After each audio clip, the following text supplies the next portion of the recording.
Good evening, Nick. It's Wednesday, June 17th, and you know what? I just really like the color blue. I'm coming to terms with that.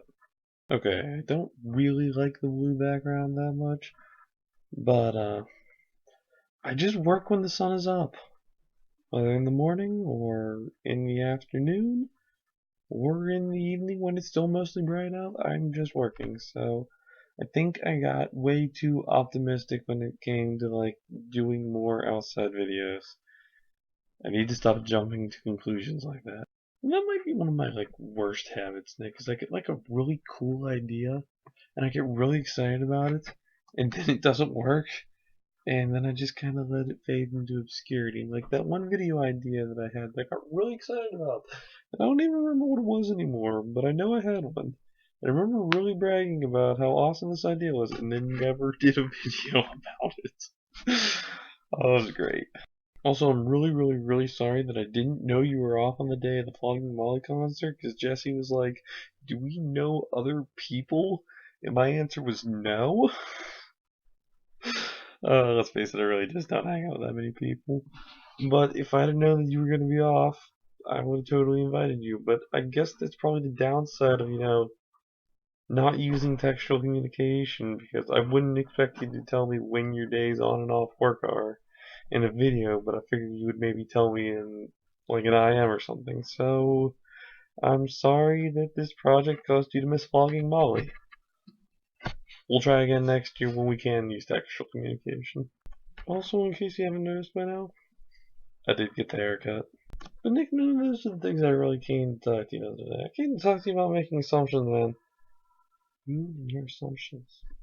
So first, I'd like to say, Nick, that yes, you are 50% of the decision-making process, because I was not casting my own vote. I was genuinely just looking for other people's opinions. And Jesse was not the other person I asked about getting a haircut besides you. The other person I asked was my friend Kimberly. But you just assumed it was Jesse, although you don't know Kimberly, so I don't think that you would have been able to draw that conclusion. But I find it really interesting that you just kind of jumped to that assumption. I mean, it makes sense. He's been like one of my friends for 10 years, and he's been my best friend over the last several years. Um, so how would you know that some random awesome girl was, helping influence my decision-making process? You wouldn't know that, so your mind was forced to fill in blanks, and your mind filled in the blank with Jesse. Though it is probably true to say that when you and Jesse are involved in my decision-making process, you probably are the kind of like angel devil thing. And so it's close enough, and that, like, all your analysis of the you Jesse comparison was great. But, like, you totally were making an analysis about something that actually wasn't happening. And I mean, we all do it. I mean, that's probably what gets me in trouble the most. Somebody starts saying a sentence, and then I'm like, oh, let me finish that for you. And they're like, oh, that's not even close to what I was going for. And I'm like, well, it is now.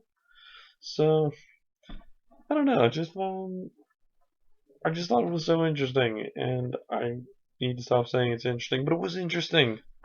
What might be my other bad habit is how often I say something's interesting. Nick, I need to find a new word to use instead of interesting. Can you help me with that? I mean, come on, you're already a major part of my decision-making process now. I might as well ask you all kinds of questions. Anyways, I'm really sorry to see that you don't get to do that much yard work. Your yard could use some work in the getting bigger department. Not, and I mean, it looks beautiful.